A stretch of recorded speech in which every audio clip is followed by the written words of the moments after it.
Hello everybody. I'm Montgomery, and it's Mondays with Monty once again. Today is the fabulous 7th of January, and I have something special today because it's a special day, because last week was supposed to be a special day.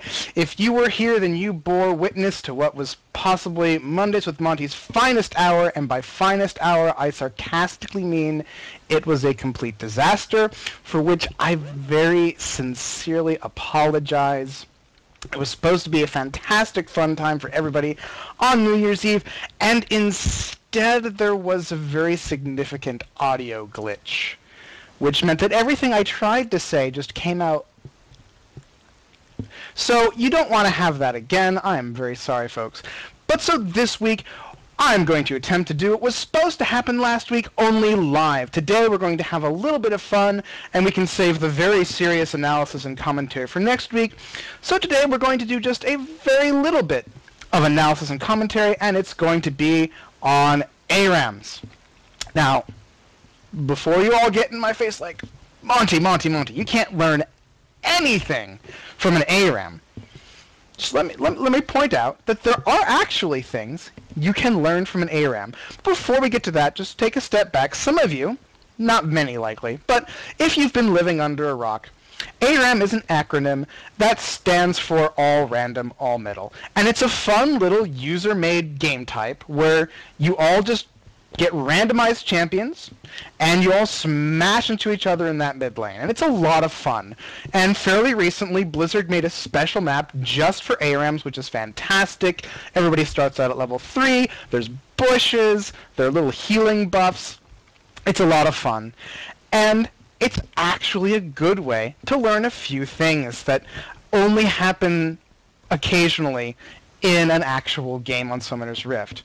When you're playing a ranked game on Summoner's Rift, we always have those games where our teams never actually have a proper team fight, never really siege a turret, none of that stuff. And so you just kind of end up losing without having an opportunity to really work on your positioning and game and like tactics and all of that during a team fight. And ARAMs are fantastic for that.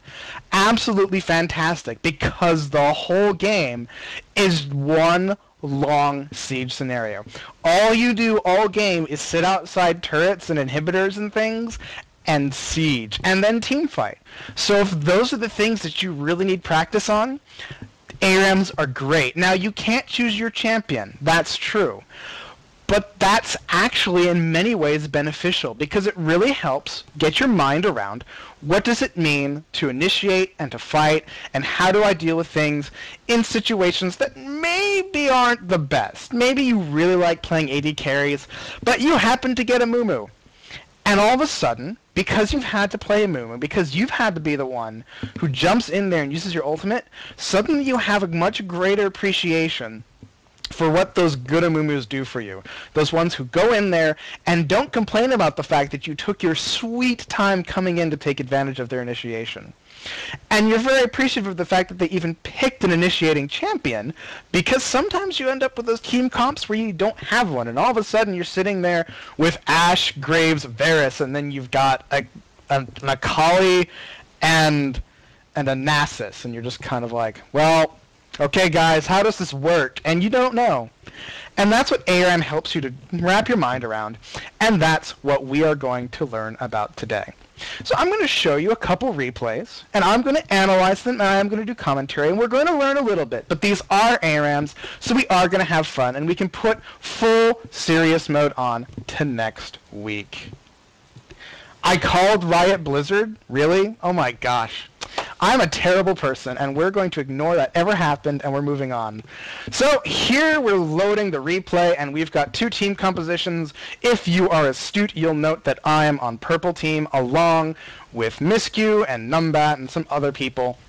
And if you are an experienced ARAM person, you will take a look at the enemy team, and you will think, oh god, because this team is absolutely phenomenal. This is an ARAM lottery team, and by ARAM lottery, I mean they won the frickin' lottery. They've got Lux, they've got Kale, they've got Twisted Fate, they've got Syndra, they've got Lee Sin, and you're sitting here like, well, what do all these champions have in common? All of these champions can freaking poke the crap out of your team. And in ARAMs, that's just a ridiculously strong team composition. Why?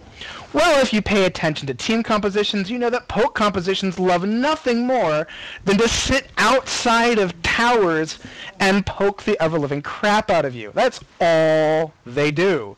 And so when it comes to ARAMs, they're really, really, really good.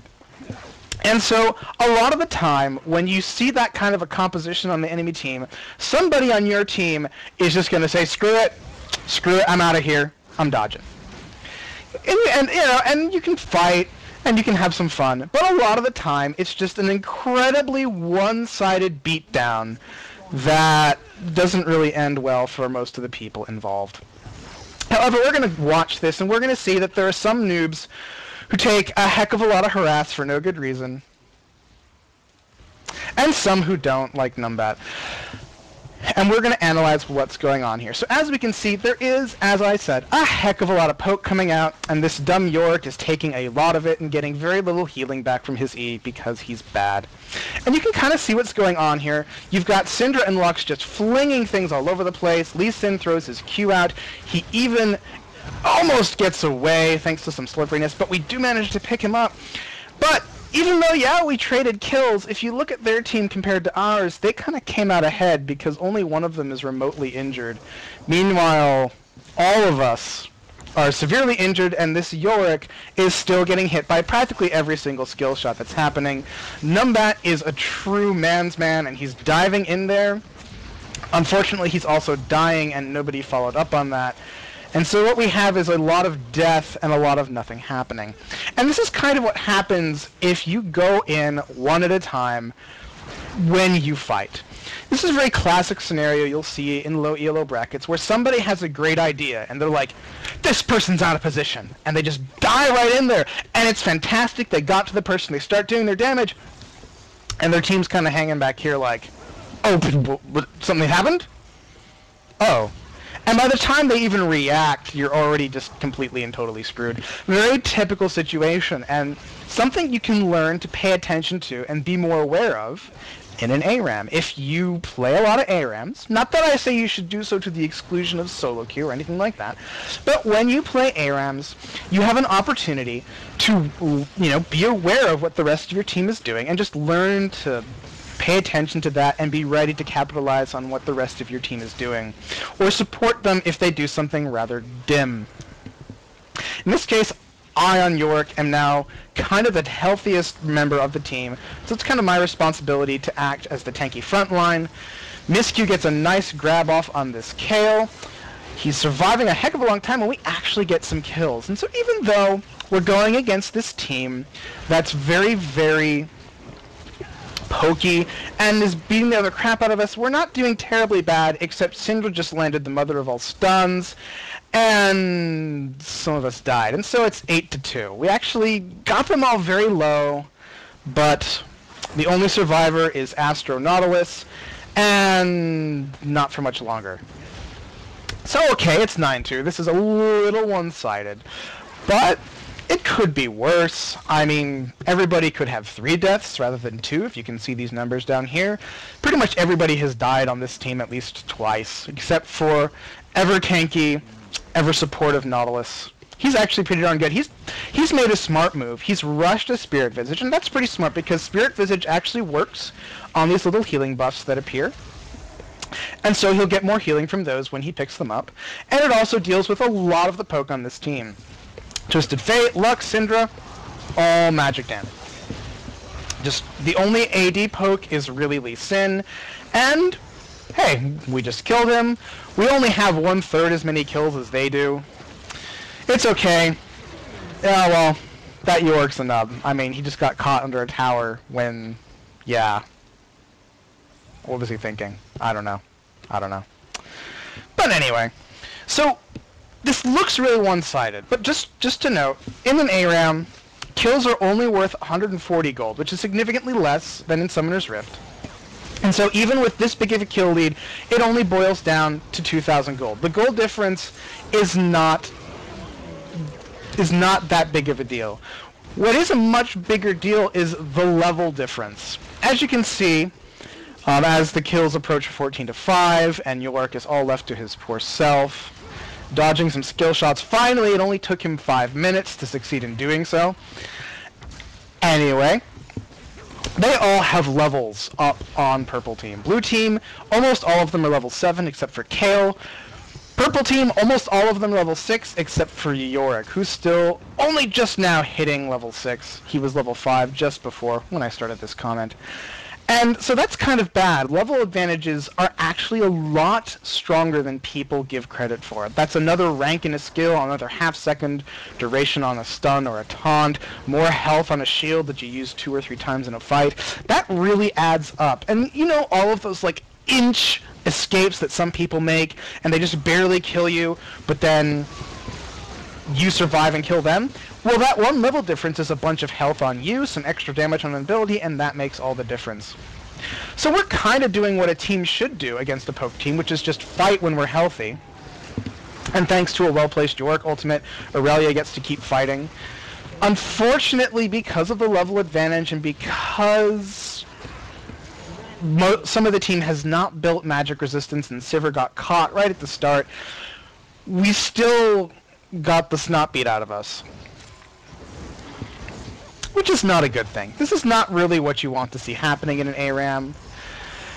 You see this, you know, Sivir goes in by herself. That's kind of, I mean, she did get a kill out of that, but they still get to push the tower, and they'd have to be a little more reluctant to do so if Sivir had still been alive. The two of them, Aurelia and Sivir, could maybe have made some amazing things happen together, but again, because Sivir got herself killed, not a whole lot goes on. But I'm going to give some kudos to this purple ARAM team. They have not just abjectly given up. They're trying to build magic resistance. They're trying to make things happen. Nautilus is getting some good hooks. Yorick is even starting to half-dodge skill shots. He's not as horrible as he was. He's only half horrible. That Yorick. The team is sticking together. You don't have people who are like way back here at the tower right now doing nothing. Things are actually looking like this team might make something happen eventually if they just get a good advantage and they don't get caught out. And Lee Sin's low on health, and this is a good thing for Purple Team. This allows them to be pushed up to the turret, and this is an advantageous position usually because it gives you control of the health buff, which is always important. However, Purple Team is kind of half-diving the turret, which is not as good of a thing. It looks like they're going to pick up Kale, and they do, but Nautilus dies for it. Yorick gets in trouble. He manages to survive the Lee Sin kick. However, Lux picks up 2 kills with her Lucent Singularity. Twisted Fate teleports into the tower. A timely stun by Aurelia is not fast enough to stop the wild cards. And Purple Team, by virtue of diving a turret, gets aced. Fantastic. By the way, Yorick forgot to use his ultimate. This is a bad Yorick. Don't tell him. So anyway, this blue team, as I said before, they're really, really good in terms of team composition. All they have to do is poke the crap out of us forever, and they could have an easy win. However, the longer this game draws out, the better it is for Purple Team, because Purple Team actually has a very decent team fighting composition. You've got a lot of CC from Nautilus, from Volibear, you've got York, who can actually do a fair amount of damage, and you've got Aurelia and Sivir, who can carry pretty hard late game if given the opportunity and the protection.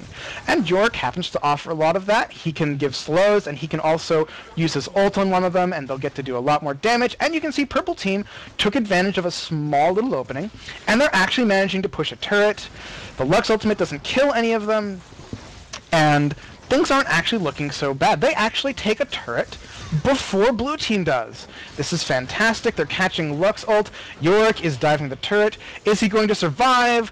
No, because he's bad. Really, Yorick? Really?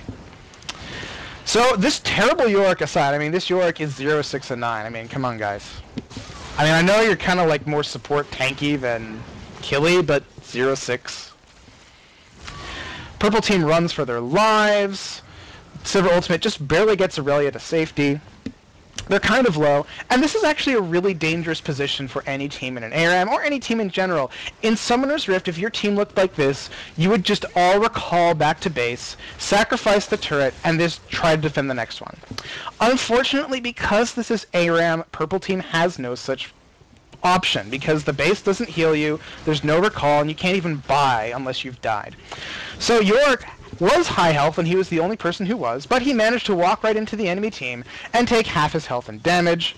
That's not really good, because now there's nobody who has any health worth mentioning on Purple team, and if Blue team has any sense whatsoever, they will just walk right over Purple team and murder them.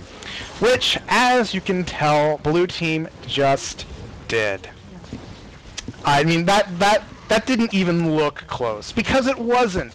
They take out a turret, they're going to take out this Purple turret. They could even get the inhibitor, even though there's 6 seconds left before they all spawn, but team of 5, good health, they're just going to take this out, and then they'll pick up these health buffs on the way back, heal up a lot, and they'll be good. Or they could be cheeky, try to make some stuff happen. They can do a whole lot of damage to the Sivir, who is going to take a... Oh, wow, she just...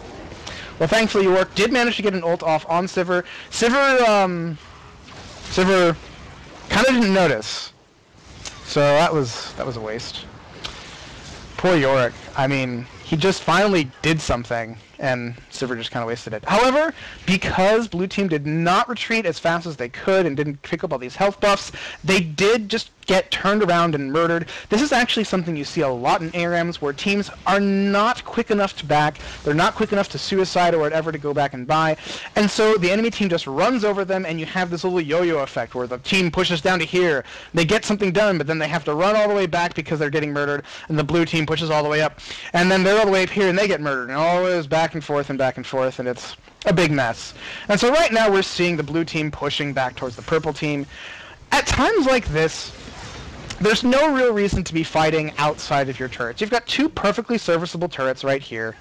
And yeah, you can pick up a kill or 2, but you know, unless the team is really out of position, it's just a lot better to fight under your turrets. You've got a little extra help on the damage, a little bit harder for them to just go in on you.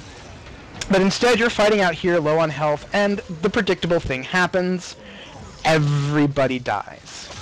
And this is the kind of thing that you want to experience when you're trying to practice for sieges and team fights. Just to have that understanding of, you know what, there's no way in hell this is going to work. Why are we even out here? Like, why fight out here?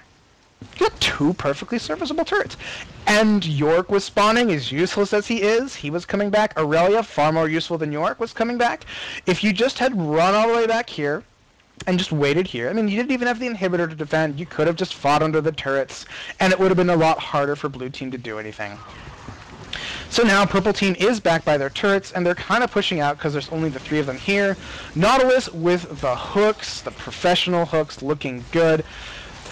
Although Kayle has a perfectly good ultimate on Lux, however, she still falls. We have a 5v4 team fight. Yorick masterfully ults the most important person on the team, Yorick. Really. Anyway, there's a team fight happening. Blue team is getting the snot beat out of them despite Yorick for all that he is worth.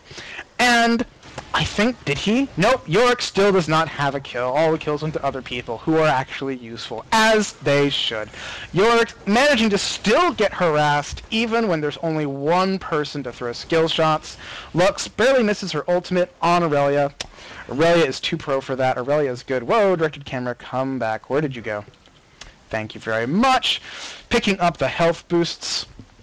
It's really down to, can this Aurelia and can this Sivir carry well enough, and can Yorick stop goofing up?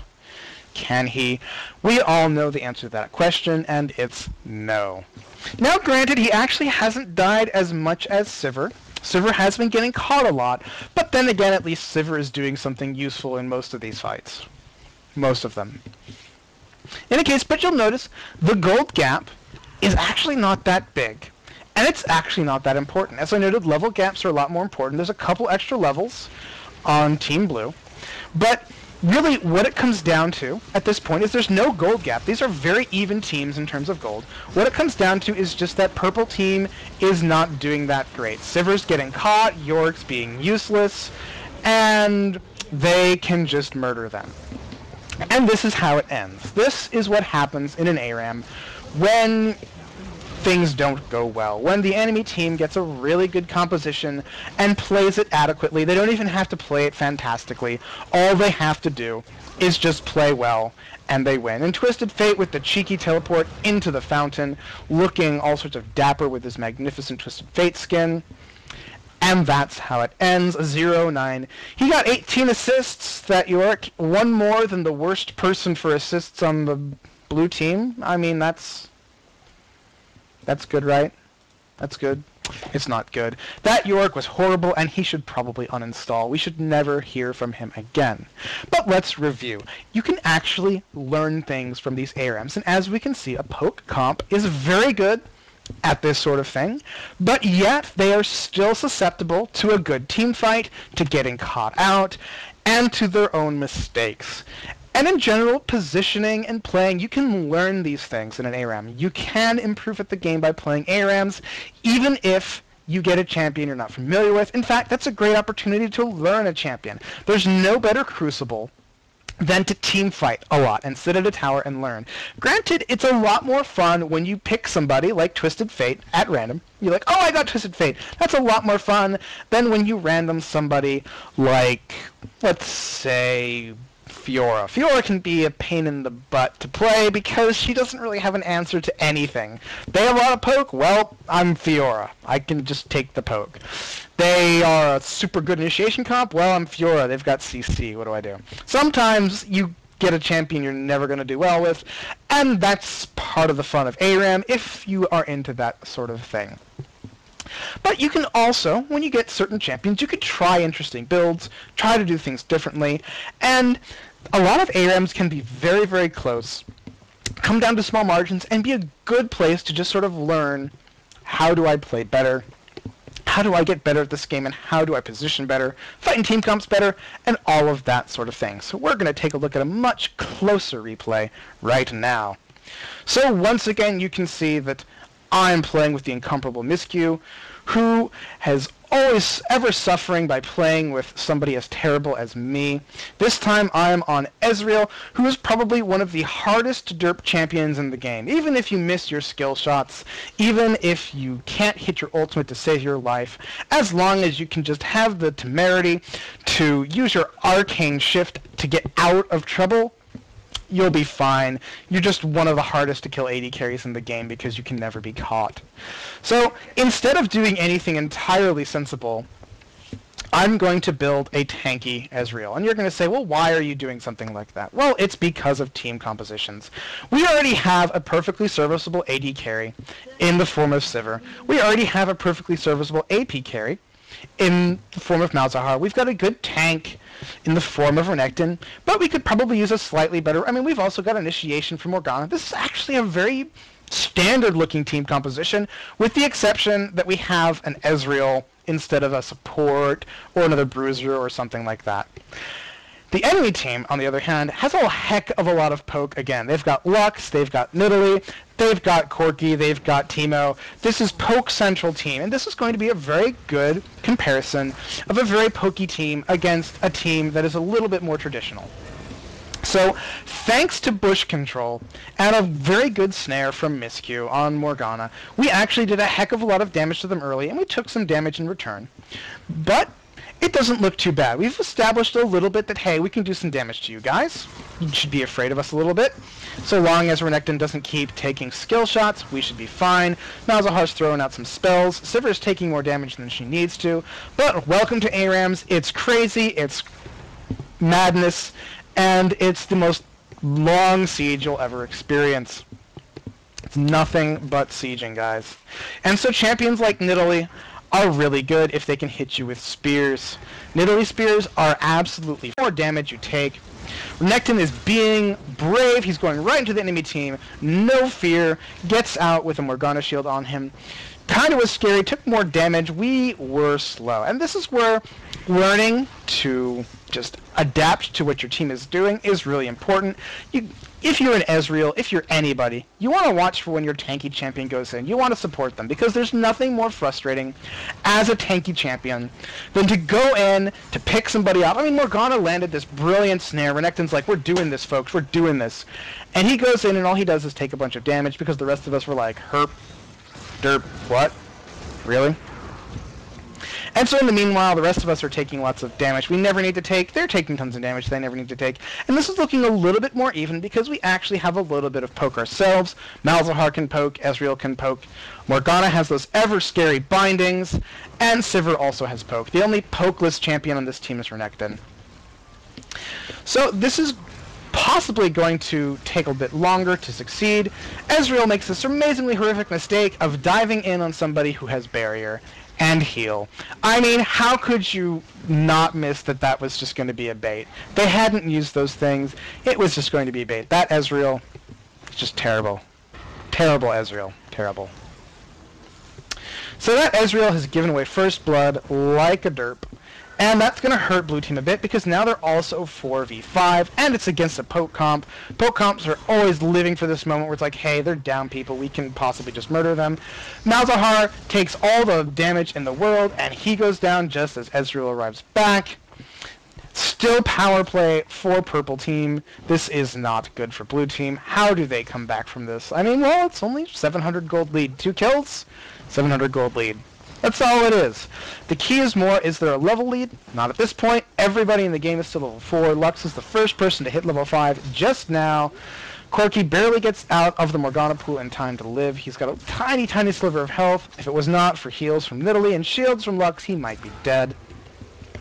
Unfortunately, Sivir takes a maximum range Nidalee Spear to the face, and it turns out that those hurt a lot. And we are now down as Sivir. Blue Team kind of can't get their feet under them because one by one everybody is just getting killed. Ezreal's taking damage he doesn't need to take, does barely any damage to Malphite because of Malphite's passive. And you're kind of wondering, well, how is this going to work out? Well, it's not going to work out particularly well at this point because Ezreal is still taking more damage than he ever needs to take. I mean, look, he came back to lane full health, and now he's here, and none of that was necessary. None of that was necessary. This Ezreal is just playing poorly. I mean, he's at least trying to keep control of the health buff, which is very important because a health buff taken from the enemy team is one that heals you and doesn't heal them. That's very important, but if you die for it, like Ezreal is very close to doing, that's not a good trade-off. And there he takes even more damage. This Ezreal is probably as bad or worse than the Yorick from the last game. He was very fortunate that he didn't get hit by that light binding. I'm not going to attribute that to his skill. That was probably just luck. He manages to Arcane Shift over the Lux E. Knowing this Ezreal, there was about a 50% chance that he was going to go into that Lux E and die. That's how it works. But as I said before, this is going to be a close game, and so Ezreal has somehow magically managed to avoid the Lux ult, only to die to Malphite suiciding in and taking out half the team.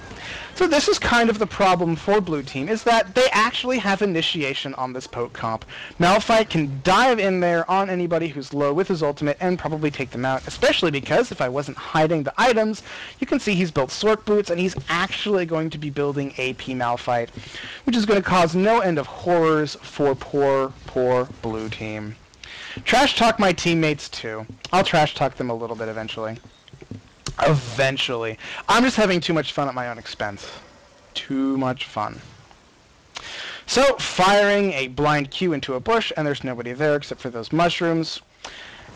This is another reason why Teemo is actually one of the best champions for an ARAM, is because of mushrooms. He has complete bush control, he has complete buff control, he just drops a mushroom on them, and you're just kind of screwed. Sivir manages to avoid the Nidalee Spear that she would have shielded anyway. She probably could have just saved herself the mana. That would have been nice, but that's how it goes. Lux is still landing bindings. Thankfully, Miss Q is doing pretty well with these Morgana shields, saving people from damage. Renekton barely manages to avoid taking a bunch of damage. Ezreal is kind of excited about that Teemo, but does not go in this time. He has learned his lesson. And things continue to be at a little bit of a stalemate. Let's just move things along ever so slightly. Speed up tiny bit. Malzahar does get some damage on Teemo, and Teemo dies, spreading the plague to this minion. And it spreads again. Will it keep spreading? Nope. That was it, unfortunately. Miscue bravely tried to keep the poison going, but hey, you know what? Malzahar can just cast it again. It's a low cooldown, and Malphite walks right into it. Very classic mistake for people to make in an ARAM against a Malzahar, forgetting that he has his malefic visions that will just smack everybody around with nightmares of playing an ARAM with that Yorick from the last game. I'm fairly convinced that that's what they're seeing.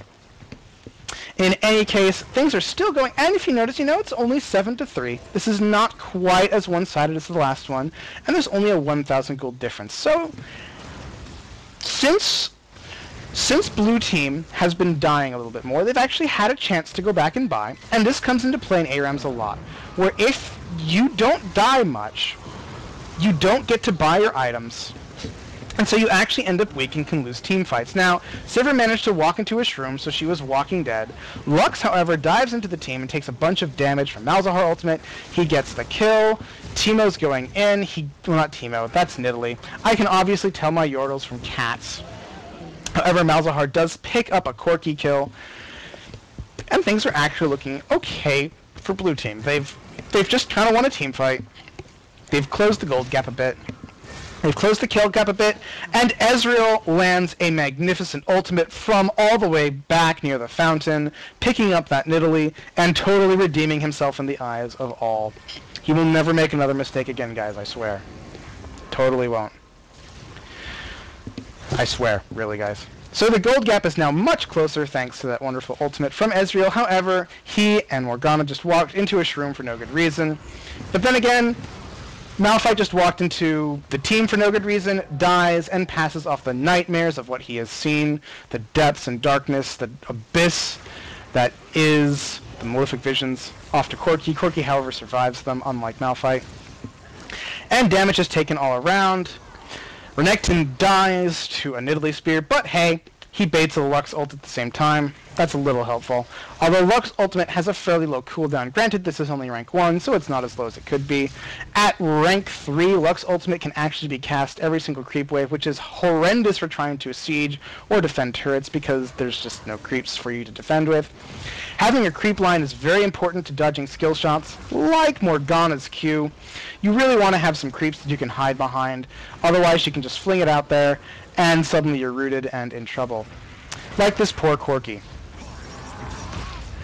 And Ezreal picks up the easiest kill in the world. He probably could have just used a Q to do that, or an auto attack, or something like that. He didn't really need the ultimate. But hey, if Corki had managed to use his Valkyrie away, he would have still gotten hit, and he still would have died. Malphite dies to Malefic Visions, and it mysteriously does not actually jump to anybody that I can see. Not to the creeps or anything else. Maybe it jumped to this mushroom, which is immune to the effects. That's always a pain in the butt if you're Malzahar, using Malefic Visions on mushrooms. I mean, really. But hey, Blue Team is actually bringing this even. Even though they have mostly more traditional comp, they have enough poke, and this Ezreal is not as horrible as the Yorick, so as a result, they're actually getting a few things done. Things do not actually look all that bad for them, minus the random Malzahar getting caught in the binding, minus the Sivir using her shield to block nothing because she was actually safe and out of range of the Nidalee Spear, minus missed bindings. But hey, you know what? Ezreal just totally dodged a Malphite ultimate and then walked right into a Lux ultimate, and his team is going to possibly die. Wow, they both just kind of walked right into that Lux E and died. However, Ezreal is now 3 for 3 on ultimates. He's looking really hot with those. He's awesome. And he's just using his barrier after taking damage, and then the moment it fades, jumping into the enemy team.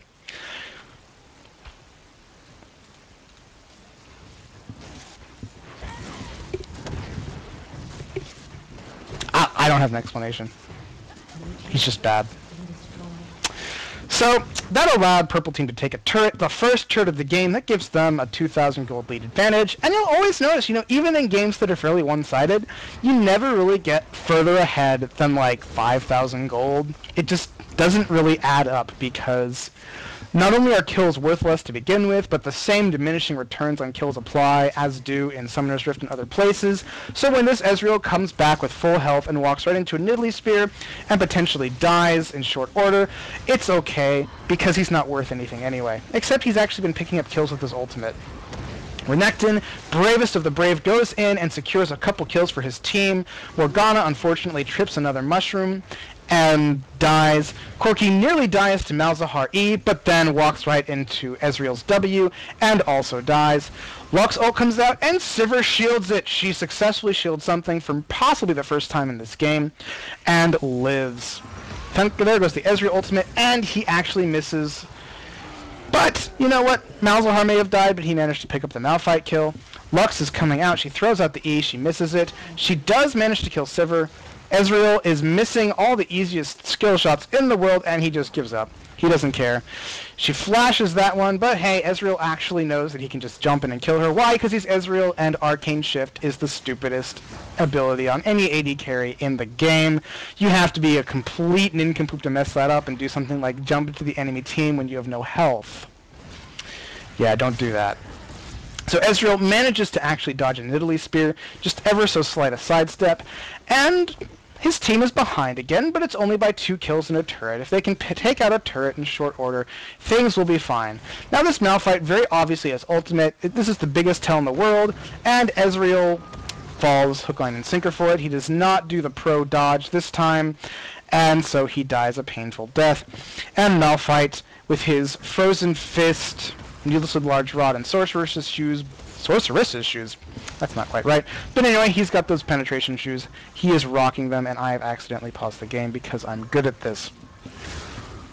But we can sort of see how initiation is playing a little bit of a role here, and sitting in bushes with the rest of your team back at your turret is also playing a role here. That's not really a good idea when the enemy team can just check it with skill shots and whatnot. We have an Ezreal ultimate that hits Nidalee, does some damage, but doesn't hit anybody else and was largely worthless.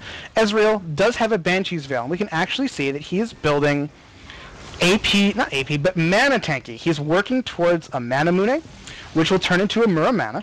He's got a Sheen, he's got a Banshee's Veil, he will probably end up building a Frozen Fist at some point, and all in all, this is going to make him fairly tanky, and once he actually finishes that Muramana, he will possibly do some damage as well. Right now, not so much. He just has that Sheen damage. That's pretty much all he has to his name, and he might have wanted to finish that Manamune faster. Lux E gave vision. That was unfortunate for Morgana. Unfortunately, Ezreal gets caught, and all the Banshee's Veils in the world could not save him when it was down. Sivir fails to shield another Nidalee Spear, and we're kind of seeing that blue team is having a few issues. However, Lux manages to get hit by Malzahar ultimate, almost dies, but does escape at the last minute. However, Malphite decides to share the love and takes Malefic Visions right into her, giving Malzahar an easy double kill. So now Malzahar has to defend this turret. Ezreal ultimate clears the creep wave and allows the turret to hit people. Corki takes too much damage, partially from the turret and partially because this Malzahar is a frickin' boss. He's 10-4-4. He's doing fantastic. He is carrying the team. Ezreal actually has 6 kills thanks to his ultimate. He goes right through a shroom thanks to Banshee's Veil, and he is in hot pursuit. Can he hit this Teemo? No. Nidalee shields it for him. Takes a bunch of damage, though, to get that healing. Ezreal is hot in pursuit. Sivir and him finish off Teemo and Nidalee and are running the heck away from Malphite because they have no idea whether or not that ultimate is back. However, he runs right into a perfect binding from Morgana and takes half his health and damage, which is kind of significant when he's not building particularly tanky. However, Sivir has found a turret, and a shroom or something to that effect, and has died, giving Teemo a kill. Unfortunately for her. Those Teemo shrooms are always a problem, and Renekton walks into one, and he walks into another, and that's why we hate Teemo. But things are kind of turning around for blue team because they have a Morgana. If they could just get a good initiation off where Morgana gets to go in and ultimate, and Renekton gets to go in ultimate and stun somebody, and Malzahar gets to do his work, and Sivir and Ezreal get to do their work, things could turn out very, very poorly for purple team. Their only real initiation remains this Malphite, who has not built tanky at all. And you can sort of see how purple team, despite having a lot of advantages a lot of the time and being able to pick people off and hit lots of people with Lux Ultimate, is nevertheless having trouble fighting. They had to all run away from that Morgana Ultimate, and if it wasn't for all of these team mushrooms that blue team insists on running into, things would actually be working out a heck of a lot better for blue team. Ezreal jumps in and dies a horrible death because Lux is a little bit tankier than she looks, and Ezreal does not do any damage yet, because he still hasn't even finished Manamune. But he just finished it, and he got Muramana instantaneously. Maybe he will actually do damage now. Whomever. I am being corrected on my grammar as I talk. That is embarrassing. I shall have to go into a corner and die in shame after this video is over.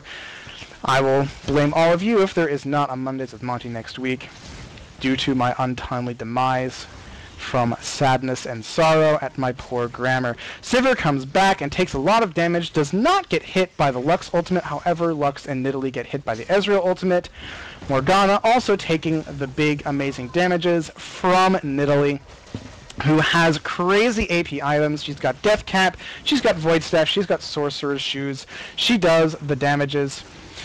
Ezreal is being a little cheeky, managing to dodge a lot of skill shots for once, gets hit by the Lux Binding, but has a Morgana shield for him. He doesn't take all that much damage thanks to that, and he's done a significant amount of damage to the enemy team. Why? Because he's poking with Sheen and Muramana, which is a fair amount of damage. This is dealing an extra 100 to 150 damage whenever he pokes, and it's magic damage.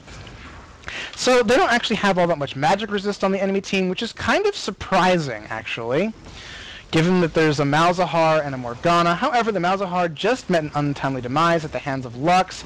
Sivir is going in very boldly.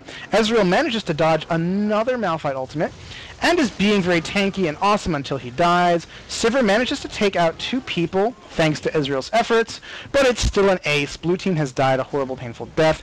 Team Mushrooms are still being a pain in the butt because he's building AP. He's got that Liandry's, he's got that Rylai's, he's got those Sorcerer's Shoes, and it looks like he's working on Nashor's Tooth. And because they have a good AD carry in the form of Corki, they are able to push this turret down. And so now it is 2 turrets down on blue side for none on purple. Purple is just murdering turrets. Looks like this inhibitor might fall, but Malzahar is here to defend it. So blue is given a reprieve. But we can see, other than Ezreal's odd build, there's some very standard builds coming out from blue team. Negatron Cloaks to deal with magic damage, Black Cleaver on Renekton, Hex Drinker. It looks like he's working towards a Phage with that health. Ezreal's going in very deep, trying to fight, backing out a little bit. Malphite uses his Zhonya's. It doesn't particularly matter. He doesn't get very far. Morgana uses hers and actually backs out, but takes a spear to the face through her black shield, dies.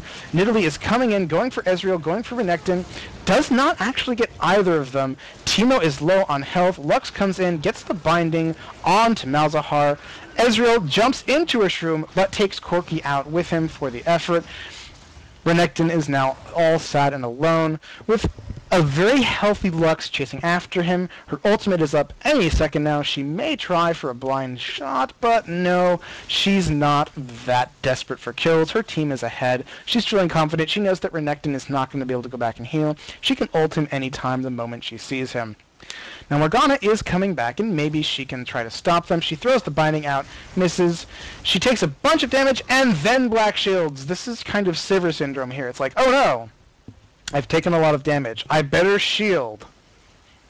Better shield. Another Ezreal ultimate whiffs and does not hit anybody. Well, actually, it did hit Nidalee. It's not a complete loss. However, Malphite manages to initiate on everybody. He takes a lot of damage but does not die. However, Teemo does, but 2 members of blue team are out. Ezreal moves away from where the shroom was, does not get hit by it. Nidalee gets a double kill. Ezreal has actually not hit any shrooms by some miracle here. He does hit a Nidalee trap. He does get hit by the binding. He looks like he's in trouble. He throws some W that way where there's nobody. I wonder why that was. Malzahar is being a boss, fighting to the bitter end, allowing Ezreal to take out Malphite. Ezreal dodges the Lux ultimate, dodges the Lux binding. That spear was nowhere near close. Is he going to be able to defend this inhibitor? Well, he's in trouble right now because he's got no health. But hey, he's going back in, he's being a bait. He actually manages to hit his ultimate. It does not kill Corki, but he's doing a bunch of damage to Lux. He jumps right in, he's bold, he was anticipating some damage, he used his barrier, and he survives. He didn't really need to use barrier, but it was probably better safe than sorry. Renekton turns around right before the mushroom that possibly saved his life. He would have been slowed, he would have taken a lot of damage. Teemo ducks into the bush. It's pretty obvious bait. Ezreal is saved at the last second by his Banshee's Veil. However, Morgana dies because Black Shield was on cooldown and he ran into a mushroom. Those mushrooms. Now Ezreal's being a little ginger because he realizes, hey, Malphite probably has his ultimate again. Just gonna poke at as far range as I can. Malphite's like, hey, I'm coming in. Throwing all his stuff out there, throwing down all of his cooldowns. However, he takes a lot of damage from Malzahar, so does Corki, and all of a sudden, Purple Team melts. And why does Purple Team melt? Purple Team melts because none of them really built tanky, and there are plenty of tanky champions to eat damage on Blue Team. This is kind of a thing that happens if you build a team comp very damage heavy. If you catch somebody out, or if you're the people who initiate the team fight, you can absolutely murder the enemy team before they can respond. The problem is, if you do not succeed in murdering the entire enemy team, all of a sudden you have a bunch of fairly squishy people who don't have any cooldowns, and the enemy team is ready to kill you. And that's why most teams have at least one tanky champion. Not sure why Ezreal is running in to take damage at the turret, but hey, he's doing a heck of a lot better than he was earlier. He has more kills than deaths. Malzahar is still doing incredible work, going 16 and 8, I should say.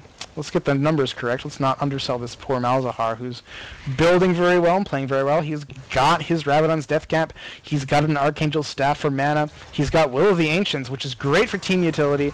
And he's got Boots. I don't know why he built Furor. Because he doesn't really have any single target abilities worth mentioning. It doesn't proc off your E or anything, or your Q or your W. It might proc off your ultimate, but then you're stationary for all of that. So, not sure why he went with Furor, but Ezreal, on the other hand, has not bought anything of the sort. In fact, pretty much nobody on either team has. It's only this Malzahar who's bothered to upgrade to tier 3 boots. I tend to like getting Alacrity as soon as possible because it's awesome, just moving a little bit faster, but, you know, it's not the only option. If you're a more tanky character, Captain is freaking fantastic because you going in to initiate, having everybody move faster to follow up on that is really helpful.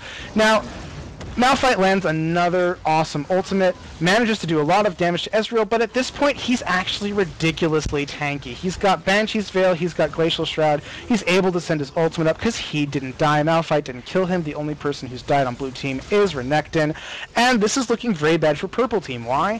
Because they're a poke comp, and late game poke comps start to not do so well because the enemy team can start surviving the poke.